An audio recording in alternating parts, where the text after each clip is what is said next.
시작. 미련한 자에게 영예를 주는 것은 돌을 물매에 매는 것과 같으니라. 미련한 자의 입의 잠언은 술 취한 자가 손에 든 가시나무 같으니라. 장인이 온갖 것을 만들지라도 미련한 자를 고용하는 것은 지나가는 행인을 고용한과 같으니라. 개가 그 토한 것을 도로 먹는 것 같이 미련한 자는 그 미련한 것을 거듭 행하느니라. 내가 스스로 지혜롭게 여기는 자를 보느냐? 그보다 미련한 자에게 오히려 희망이 있느니라. 아멘. 8절에 보니까 미련한 자에게 영예를 주는 것은 돌을 물매에 매는 것과 같으니라. 1절에도 비슷한 내용이 나왔죠. 1절에 보면 미련한 자에게는 영예가 적당하지 아니하니 마치 여름에 눈 오는 것과 추수 때에 비 오는 것과 같으니라. 근데 오늘 8절에서는 미련한 자에게 영예를 주는 것은 돌을 물매에 매는 것과 같다. 물매라는 것은 이 끝에 이 가죽으로 된 조그마한 주머니에 돌을 넣고 이제 돌려서 이 돌을 던지는 것입니다. 다윗이 이 물맷돌로 골리앗을 죽였죠. 근데 이 보니까 물매에 돌을 매면, 돌을 물매에 매달면 아무리 그 물매를 돌려서 해도 돌이 날아가지를 않습니다. 그 매면 안 됩니다. 그냥 돌을 넣어서 돌려야지. 그걸 매버리면 아무리 물매를 돌려도 날아가지를 않습니다. 그러면 힘만 빠지고 뭐 돌리다가 자기가 맞든지 또 주변 사람들이 거기에 맞든지 그래서 목표했던 것은 못 이루고 오히려 피해만 발생할 수가 있습니다. 그런데 미련한 자에게 주어진 영예가 그렇다는 것입니다. 그런데 하나님께서 우리 인간들에게 너무도 큰 영예를 주셨죠. 지혜, 원사, 재능, 종기, 영광 모든 걸 하나님께서 우리 인간에게 주셨어요. 그랬더니 인간들이 그 하나님이 주신 그 영예 때문에 하나님 없이도 살 수 있다고 생각하고 하나님을 떠나버리더라는 것입니다. 하나님을 떠나면 인간은 머리가 없는 존재가 되어버려요. 그래서 너무도 미련한 자들이 되어버리다. 그러니까 미련한 자에게 너무도 큰 영예가 주어져 있는 것입니다. 그래서 우리 인간들이 참 너무도 큰 영예가 주어져 있기 때문에 하나님 우리 인간만큼 기쁨과 즐거움과 행복을 주는 존재도 없지만 인간만큼 고통과 아픔과 상처를 주는 존재도 없죠. 하나님이 주신 영예를 가지고 그 사람을 해하고 죽이려고 사용한다는 거예요. 인간들은 그래서 전쟁을 해가지고 서로 죽이고 죽지 않습니까? 이게 인간의 모습이라는 모습. 그래서 인간의 모든 불행과 고통의 원인이 어디에서 비롯됩니까? 인간이 너무 미련한데 그 미련한 자에게 하나님이 너무도 큰 영예를 주셨기 때문에 이걸 잘못 사용하는 바람에 인간에게 모든 고통과 불행이 발생하는 것입니다. 따라서 우리는 어떻게 해야 되겠어요? 늘 나는 하나님 앞에서 미련한 자다. 미련한 자. 하나님이 우리를 보고 짐승보다 못한 어리석은 자라 그러지 않습니까? 하나님 저는 너무너무 미련한 자입니다. 짐승보다 못한 자입니다. 근데 저를 가만히 내버려 두지 마시고 때려서라도 가르쳐 주시고 저를 인도해 주십시오. 그런 기도해야 됩니다. 안 그러면 우리가 얼마나 미련한지 모릅니다. 너무너무 미련한 자가 되어서 하나님이 주신 것들을 지혜, 재능, 은사를 가지고 나도 망하고 다른 사람도 망하게 하는 쪽으로 사용을 한다는 이게 우리가 늘 경험을 하지 않습니까? 그리고 또 9절에 보니까 미련한 자의 입의 잠언은 술 취한 자가 손에 든 가시나무 같으니라. 이것도 그 앞에서 또 나왔죠. 앞에서 이것도 앞에서 그 7절입니까? 7절에 보면 저는 자의 다리는 힘없이 달려나니 미련한 자의 입의 잠언도 그러하니라. 근데 여기서 9절에는 미련한 자의 입의 잠언은 술 취한 자가 손에 든 가시나무 같다. 술 취한 자가 이 손에 가시나무를 들고 있는 것 같다. 술 취하면 이성을 잃어버립니다. 그래서 올바른 사고와 판단을 하지 못하죠. 그런데 그게 가시나무가 자기 손에 들려 있으면 자기도 거기에 찔리고 막 휘두르다가 다른 사람에게도 상처와 고통을 주게 됩니다. 근데 미련한 자의 입에 잠언이 그와 같다는 거예요. 잠언, 말씀. 하나님 우리에게 다 말씀을 주셔야 돼요. 말을 주시지 않죠. 말, 영. 그런데 이 인간만이 말을 할 수 있습니다. 생각하고 말을 할 수 있는데 이 말을 가지고 위로하고 격려해야 되는데 우리가 다 술 취한 자가 되어가지고 이 말을 가지고 하나님 없는 생각을 해서 자기도 늘 번민과 고통에 사로잡히고 다른 사람에게도 이 말로 가지고 상처 주고 고통을 주고 있다. 이 말은 사람을 살리라고 하나님의 생각을 해서 늘 기쁨 감사를 누리고 평안을 누리고 다른 사람도 살리라고 그렇게 주셨는데 이거 가지고 자기도 고통을 당하고 다른 사람에게도 고통을 주고 있다. 또 10절에 보니까 장인이 온갖 것을 만들지라도 미련한 자를 고용하는 것은 지나가는 행인을 고용한과 같으니라. 장인이라는 것은 기술자를 말하죠. 뭔가 이렇게 만드는 사람. 일본에서는 장인 전신이 투철하다고 그러지 않습니까? 그래서 대대로 가업으로 이어집니다. 그런데 진짜 장인은 누구겠어요? 진짜 장인은 하나님이죠. 하나님이 이 세상 모든 만물을 지으시고 수많은 동물, 식물을 지으시고 또 우리 인간을 지으셨지 않습니까? 이 지구가 여러분 얼마나 놀라운 걸작품입니까? 그리고 무엇보다 놀라운 걸작품이 우리 인간입니다. 인간을 어떻게 만들겠어요? 하나님이 다 만드셨고 지금도 계속 생명이 태어나게 하고 동물들, 식물들이 자라게 하고 하나님은 정말 우리가 상상할 수 없는 위대한 장인입니다. 장인. 그래서 하나님이 장인이 되어서 온갖 것을 만드십니다.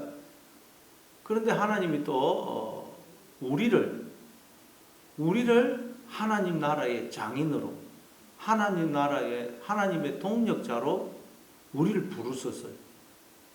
그런데 장인이 온갖 것을 만들지라도 미련한 자를 고용하는 것은 지나가는 행위를 고용한과 같으니 하나님이 우리를 하나님 나라의 장인으로 하나님의 동력자로 우리를 고용을 하시는데 우리는 미련한 자입니다.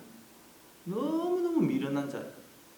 근데 하나님께서 너무너무 미련한 자를 하나님 나라의 장인으로 하나님의 동력자로 고용을 하셨다는 거예요.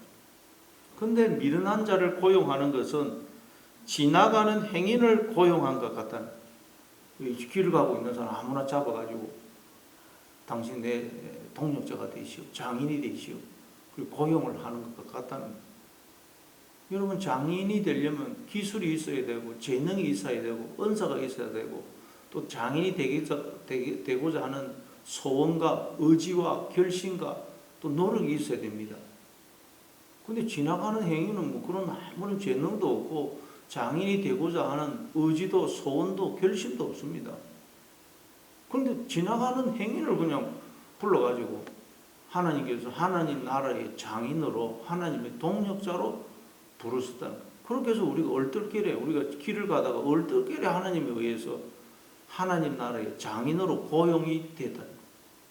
마태복음 22장에 보니까 임금이 잔치를 벌려놓고 먼저 청함을 받았던 사람들 종들을 보내서 이제 잔치에 참여하라고 그러니까 전부 다 거절을 하죠.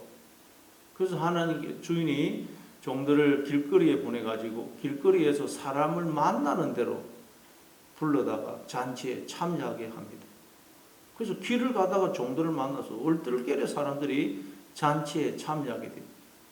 우리가 그렇게 하나님 나라 잔치에 부름을 받았다는 것입니다. 오늘 아무 생각이 없었고 거기 잔치가 있는 줄도 몰랐어요.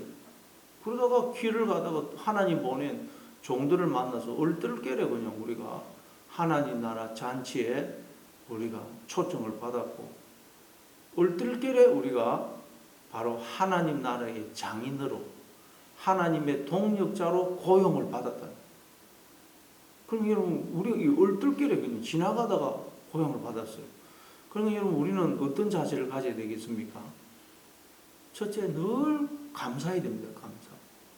얼떨결에 가다가 하나님 나라의 장인으로, 하나님의 동력자로 우리가 초청을 받았어요. 그럼요, 얼마나 웬일입니까? 얼떨결에 하나님 나라를 상속받게 되었으니 이거 뭐 한 나라의 대통령이 돼도 그 보통 일입니까? 그런데 하나님 나라에 우리가 왕으로 부름을 받았다. 하나님이 길 가는 우리를 또 얼떨결에 부르셔서 하나님 나라를 상속해 하셨으니 이건 우리는 늘 감사해야 돼. 감사. 그래서 우리가 가져야 될 첫 번째 자세는, 나는 얼떨결에 길을 가다가 하나님 나라를 상속받게 되었다. 하나님 나라의 장인으로, 장인이란 모든 걸 만드는 사람 아닙니까? 우리가 지금도 하나님을 본받아서 뭘 만들고 있지 않아요? 심지어 생명을 낳아서 기르고 복음을 전해서 그 사람을 하나님의 자녀로 거듭나게 하고, 식물도 키우고 뭐 동물도 키우고 뭐 하여튼 우리는 이 모든 것에 감사해야 돼요. 감사. 진짜. 걸어 다닐 수 있는 거, 뭐 이렇게 교회에 나올 수 있는 거, 여러분 얼마나 감사한지 모릅니다. 감사해야 돼. 감사. 그리고 또 두 번째는 어떤 자세를 가져야 되겠습니까? 우리 얼떨결에 길을 가다가 하나님 나라의 장인으로 고용을 받았기 때문에 우리는 아무것도 아는 게 없습니다. 아무것도 아는 게 없어요. 기술이 없고 재능이 없고 지혜가 없습니다. 그래서 나는 아무것도 모른다. 그러니까 하나님께서 시키는 대로 순종해야 됩니다. 순종. 원래 그 장인은 밑에 서성 밑에 들어가서 시키는 데 순종해야 돼요. 우리는 아무것도 모릅니다. 그래서 이해가 안 되어도, 납득이 안 되고 그렇게 용납이 안 되어도, 하나님께서 어떤 일을 시키든 이해가 안 되어도 순종해야 돼요. 우리가 인생을 살아가다 보면 이해가 안 되는 상황에 처하고 이해가 안 되는 일들, 사건을 얼마나 많이 만납니다. 그래도 우리는 순종해야 돼요. 순종. 왜? 우리는 아무것도 모르거든요. 다 하나님이 뜻이 있어서, 다 계획이 있어서 시키니까 우리는 무조건 순종해야 돼요. 그리고 또 우리는 얼떨결에 길을 가다가 하나님 나라의 장인으로 고용을 받았기 때문에 또 마지막으로 가져야 될 자세가 뭐겠어요? 인내하는 것입니다. 인내. 밑에 가서 배우려고 그러면 맨날 서서 밑에 가서 배우려고 그냥 아무것도 안 하고 늘 그냥 살면서 오랜 시간을 견뎌야 됩니다. 그래서 그게 기술이 쌓이고 전수되면서 그게 장인이 되지 않습니까? 계속 견뎌야 돼요. 힘들어도 버티고 견뎌야 됩니다. 그러다 보면 여러분, 종은 제자는 서성하고 오래 살다 보면 서성의 그 얼굴 표정만 봐도 서성이 뭘 원하는지 알게 되는 것입니다. 그래서 우리가 오랫동안 견디다 보면 그때 조금씩 깨달아요. 서당계 3년이면 풍어를 넣는다고 계속 하다 보면 우리도 하나님이 이런 뜻이 있구나. 처음에는 밀어내가지고 모르다가 조금씩 깨닫는 거죠. 그래서 힘들고 어려워도 버텨야 됩니다. 이 세 가지 그 자세를 가져야 돼요. 왜? 우리는 얼떨결에 지나가다가 하나님 나라의 장인으로 고용을 받았고 하나님 나라를 상속받아 다스리게 되었으니, 첫째는 감사, 둘째는 무조건 순종, 세 번째는 힘들고 어려워도 버티고 견뎌야 되는 것입니다. 오늘도 여러분, 이렇게 나는 하나님 나라의 얼떨결에 장인으로, 하나님의 동력자로 부름을 받았다. 그래서 뭐든지 감사하시고 순종하시고 또 인내하시는 여러분 되시기를 바랍니다. 11절에 보니까 개가 그 토한 것을 도로 먹는 것 같이 미련한 자는 그 미련한 것을 거듭 행하느니라. 개가 토한 것을 또 도로 먹는 것 같이 미련한 자는 그 미련한 것을 거듭 행한다는 거예요. 그렇죠. 미련한 자는 자꾸 행합니다. 그리고 뭘 행하겠어요? 하나님 나라에 우리가 장인으로 부름을 받았는데도 우리는 또 감사를 못합니다. 내 지혜로 이해가 안 되면, 내 좁은 생각으로 이해가 안 되면 또 불평 원망합니다. 순종을 안 합니다. 나도 지혜가 있다고 생각해가지고 순종을 안 해요, 그냥. 그리고 인내할 줄 모릅니다. 이게 여러분 미련한 자가 자꾸 그냥 미련한 것을 거듭 행하는 것입니다. 우리가 신앙생활을 해보면 우리가 그러고 있지 않습니까? 감사해야 되는데 조금 하면 감사가 없어지고, 순종해야 되는데 순종을 안 하고, 인내해야 되는데 참지를 못하고, 참 정말 개가 토한 것을 도로 먹는 것 같이 우리가 지금 그러고 있지 않습니까? 예, 참. 그래서 우리가 나는 하나님 앞에서 미련한 자다, 어리석은 자다, 짐승마다 못한 자다, 이걸 우리가 늘 기억해야 돼요. 그래서 우리는 늘 이 사실을 기억하고 내 생각을 버려야 됩니다. 생각. 이사야서 55장 보면 하나님 앞에 나오는 사람은 첫째 뭘 버려? 자기의 생각과 길을 버려야 된다고 그러지 않습니까? 내 좁은 생각을 버리지 않으면 우리는 하나님을 따를 수가 없습니다. 내 생각을 버리고 길을 버리고 인간적인 수단, 방법, 가능성 다 버리고 오직 주님만 바라보고 의지하고 순종을 해야 되는 것입니다. 12절에 보니까 내가 스스로 지혜롭게 여기는 자를 보느냐, 그보다 미련한 자에게 오히려 희망이 있느니라. 네가 스스로 지혜롭게 여기는 자를 보느냐, 그보다 미련한 자에게 오히려 희망이 있다.